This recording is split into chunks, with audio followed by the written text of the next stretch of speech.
नमस्कार दोस्तों, पुनः आपका एक बार फिर न्यूट्रिशन लाइफ सर्कल में स्वागत है।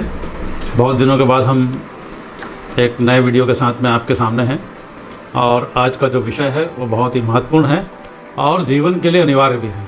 तो आज हम बात करेंगे फाइबर पर। Let us start. फाइबर को लोग इतना महत्व नहीं देते हैं, जबकि फाइबर जो है हमारे शरीर को चलाने वाला सबसे मुख्य तत्व भोजन में होता है और जिसकी तरफ हम बिल्कुल ध्यान नहीं देते हैं। तो आज हम बात करेंगे फाइबर की, और नटशेल में अगर हम कहें तो fibre is a very essential medicine for the human, यानी कि इसको हम ये कहें कि ये मुख्य दवा है हमारे शरीर की, तो कोई अतिशयोक्ति नहीं होगी। तो सबसे पहले बात करते हैं कि फाइबर कितने प्रकार के होते हैं। तो सिंपली आप जैसा देख रहे हैं स्क्रीन पर, फाइबर दो प्रकार के होते हैं, सॉल्युबल फाइबर और इनसॉल्युबल फाइबर। अब इसमें ये हमको मिलते कहाँ से हैं, तो सोर्सेस जो हैं उसके क्या हैं। तो सिंपली बात करेंगे कि फाइबर हमको मेनली जो प्राप्त करना है वो प्राप्त करना है प्लांट बेस्ड फूड से। और प्लांट बेस्ड फूड में जो मुख्यतः आता है, जैसे आप स्क्रीन पर देख रहे हैं, fruits, vegetable, grains, nuts and legumes, फलियाँ, ये इसके फाइबर के मुख्य सोर्स हैं। तो अब यहाँ पर फाइबर है क्या एक्चुअल में, तो फाइबर एक प्रकार का कार्बोहाइड्रेट है जो हमारे शरीर में डाइजेस्ट नहीं होता है, पचता नहीं है भोजन में, सीधे ऊपर से नीचे तक हमारे पूरे डाइजेस्टिव ट्रैक्ट में ऊपर से नीचे तक जाता है और बाहर हो जाता है। तो ये उसका मुख्य काम है कि इसका ये कार्बोहाइड्रेट है और ये बॉडी में कभी भी डाइजेस्ट नहीं होता है। इसके जो मुख्य कैरेक्टरिस्टिक हैं उस पर बात करेंगे कि क्या कैरेक्टरिस्टिक हैं इसके। तो सबसे पहली बात तो ये है कि ये कैलोरी लेस है। तो आप कितना भी फाइबर इंटेक करेंगे तो ये बॉडी में कैलोरी नहीं देगा, मतलब आपका वजन नहीं बढ़ाएगा, और आपका जो फूड मटेरियल है वो फूड मटेरियल की जो कैलोरी होगी वही आपके बॉडी में ऑब्जॉर्ब होगी, अब फाइबर की कैलोरी ऑब्जॉर्ब नहीं होगी। दूसरा, ये ब्रोकन डाउन नहीं होता है डाइजेशन में, ये पूरा it will pass through the whole digestive tract as it is. तो ये इसका सबसे बड़ा कैरेक्टरिस्टिक है। और दूसरा ये है कि it can not be absorb in the blood stream, मतलब वो खून में कभी भी अवशोषित नहीं होता है हमारे ब्लड में।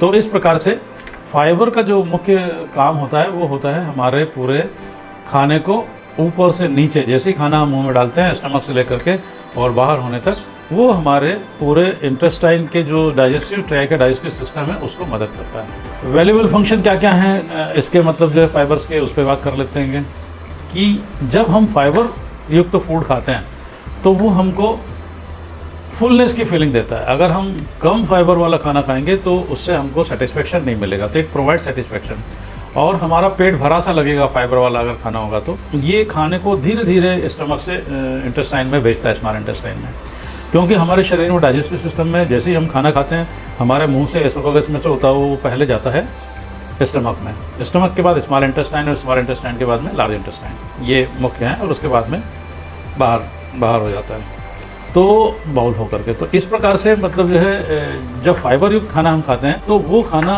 हमारे स्टमक से स्मॉल इंटेस्टाइन में धीरे धीरे मूव करता है, इसलिए हमको फुलनेस की फीलिंग होती है और हमको ज़्यादा खाने की क्रेविंग्स नहीं होती है, जिससे हम मोटापे की ओर नहीं बढ़ते हैं, दूसरी बीमारियों की ओर नहीं बढ़ते हैं।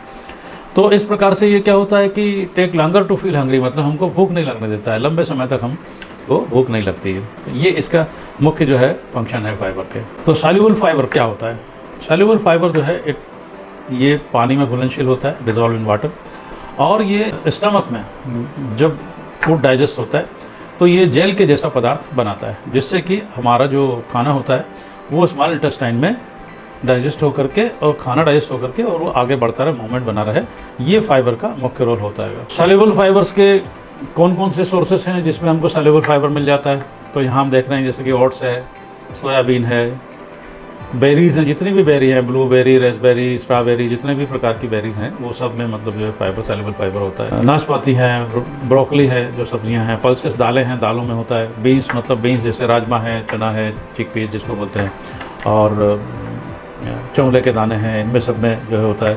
एप्पल्स में होता है, मतलब सेव फल में, बार्ले प्लस पीस मतलब मटर, और बनाना, और साइट्रस फूड, और इस प्रकार से ये इन चीज़ों में सॉल्युबल फाइबर होता है।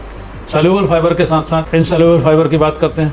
तो इनसॉल्युबल फाइबर क्या होता है, it can not be dissolve in water, पानी में ये घुलनशील नहीं होता है, लेकिन ये क्या करता है, ये करता है मूवमेंट को इंक्रीज करता है मटेरियल के, और विदाउट डाइजेस्ट हुए डाइजेस्टिव ट्रैक्ट में, विदाउट डाइजेस्ट हुए फाइबर बिना डाइजेस्ट हुए हमारे खाने को मूवमेंट करता है और मटेरियल को डाइजेस्टिव ट्रैक्ट में आगे बढ़ाता है। और इसको जो इंसॉल्युबल फाइबर है इसको हम सेल्यूलोज भी कहते हैं। इंसॉल्युबल फाइबर का मुख्य जो रोल होता है वो होता है कोलोन में जा करके।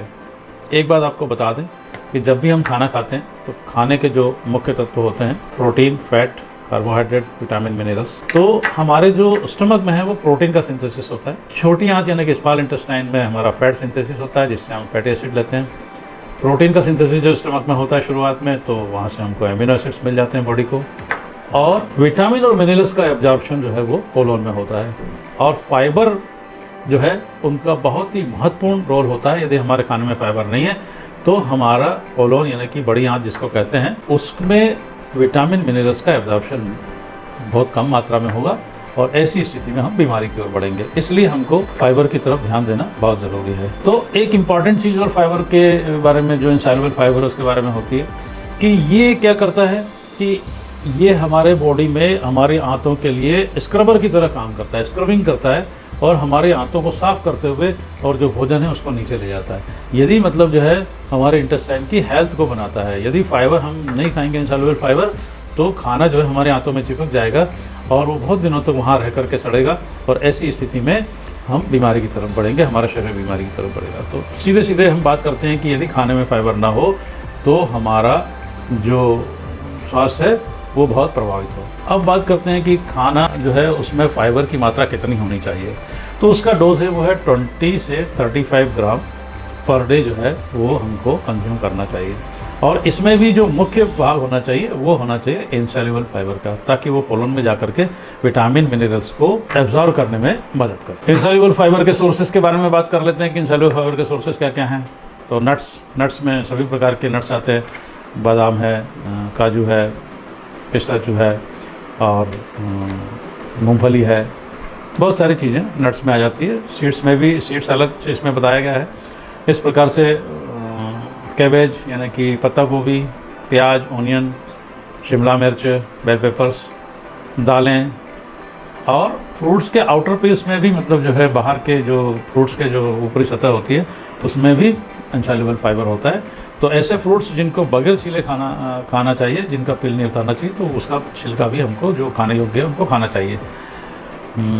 होल मिल फ्लोर मतलब जिसमें हम अनाज को सीधा आटा बनाते हैं, इसमें से कुछ निकालते नहीं हैं, उसका प्रोसेसिंग नहीं करते हैं। ब्राउन राइस है और व्हीट ब्राउन मतलब गेहूं के चोकर में सबसे ज़्यादा इंसॉल्युबल फाइबर होता है।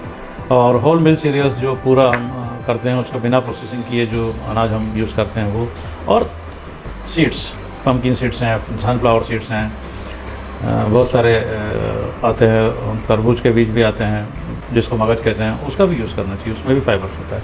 तो ये इतने सोर्सेस हैं हमारे इंसॉल्युबल फाइबर के।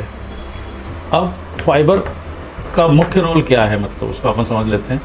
सबसे पहला काम होता है कि वो हमारे डाइजेस्टिव सिस्टम को हेल्दी रखता है, क्योंकि वो आंतों में किसी चीज़ को चिपकने नहीं देता है। इंसॉल्युबल फाइबर जो है वो स्क्रबर की तरह काम करता है, तो हमारा डाइजेस्टिव सिस्टम जो है हेल्दी बना रहता है।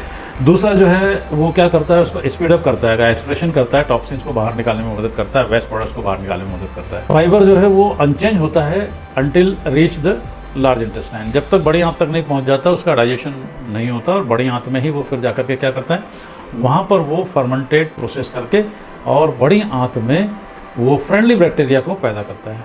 हमारे गट में, हमारी आंतों में फ्रेंडली बैक्टीरिया होते हैं जिनका वजन करीब करीब 1.4 किलोग्राम होता है, जिसको हम गट माइक्रोबायोटा कहते हैं, गट माइक्रोबायोम कहते हैं। तो ये गट माइक्रोबायोम्स जो हैं वो हमारा फाइबर अगर हमारी बड़ी आंत में होगा तो गुड बैक्टीरिया यानी कि गट माइक्रोबायोम्स, गुड माइक्रोबायोम्स हमारे बॉडी में पैदा होंगे। और वो क्या करते हैं, वो हमारे शरीर में जो भोजन होता है, जो प्रीबायोटिक सब्सटेंस होते हैं, वो हमारे प्रोबायोटिक्स का मतलब जो है वो खाना है, तो वो खुद भी उससे भोजन लेते हैं और उस भोजन का सिंथेसिस करके हमको भी विटामिन मिनरल्स के एब्जॉर्प्शन में मदद करते हैं। तो दूसरा काम है कि जो फीसेस होते हैं, जो अनसॉल्युबल फाइबर होते हैं, उसके जो फीसेस होते हैं जो कोलोन में हमारे उसको खाने को, मटेरियल को सॉफ्ट और बल्कि भी बनाते हैं। और इनसॉल्युबल फाइबर जो है वो महत्वपूर्ण रोल अदा करता है कॉन्स्टिपेशन को दूर करने में। इट प्रिवेंट्स द कॉन्स्टिपेशन, मतलब कब्ज को दूर करने में वो बहुत मदद करता है। तो इस प्रकार से फाइबर्स का हमारी लाइफ में बहुत ही ज़्यादा इम्पॉर्टेंट है। We must ingest fibreful meals. तो हमको पूरा खाना चाहिए इस प्रकार से कि जिसमें फाइबर दिखो। और जैसा मैंने बताया कि जो डोज हमारा 20 to 35 ग्राम पर डे तो हमारा फाइबर कंज्यूम होना ही चाहिए। और इसमें हम देखते हैं कि फाइबर हमारा क्या क्या काम करता है, मुख्य रोल क्या है, किस चीज़ से बचाता है। तो हमारा आंतों का कैंसर है, बाउल कैंसर है, उससे हमको बचा देता है। अदर कैंसर से भी हमारी रक्षा करता है। कब्ज़ को दूर करता है। जो इरिटेबल बाउल सिंड्रोम है, आंतों की बीमारी होती है, बार बार अपने ट्रैक में जो है प्रॉब्लम आती है, इरिटेशन होता है, इन्फ्लेमेशन होता है, उसको वो नहीं होने देता है। अंदर में कहीं पर भी वो खून के रिसाव को नहीं होने देता है, हेमोरेड्स नहीं होता है। और डायवर्टिकुलाइटिस जो बीमारी होती है वो भी इसके वजह से नहीं होती यदि हमारे भोजन में फाइबर की मात्रा पर्याप्त है। तो बॉटम लाइन में अगर अपन बात करते हैं तो वैज्ञानिक खोज जो है इस प्रकार की है कि फाइबर जो है वो एक प्रकार का मेडिकेशन है। फाइबर डाइट में हमारा जो है वो इफेक्टिव रोल अदा करता है। और डायबिट्स जिसको है, जिनको मधुमेह की बीमारी है, शक्कर की बीमारी है, उनके लिए एक उसी प्रकार के मेडिसिन की तरह काम करता है जिस प्रकार से वो अपने मधुमेह को दूर करने के लिए, अपनी डायबिटीज़ को दूर करने के लिए दवाई खाते हैं।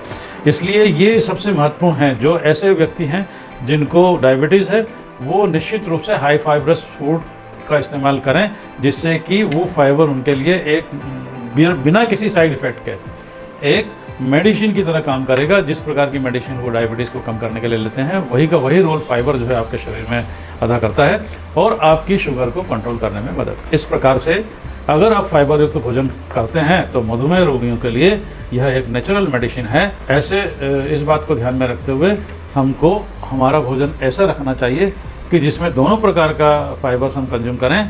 और दोनों प्रकार के फाइबर्स के साथ साथ हमको ये भी देखना है कि हमारा इंसॉल्युबल फाइबर की मात्रा ज़्यादा हो, जिससे कि वो कोलन में जाकर के फर्मेंटेशन करे और हमारे जो मटेरियल जो हम इंटेक कर रहे हैं उसकी मतलब जो है उसको रेगुलेट करे।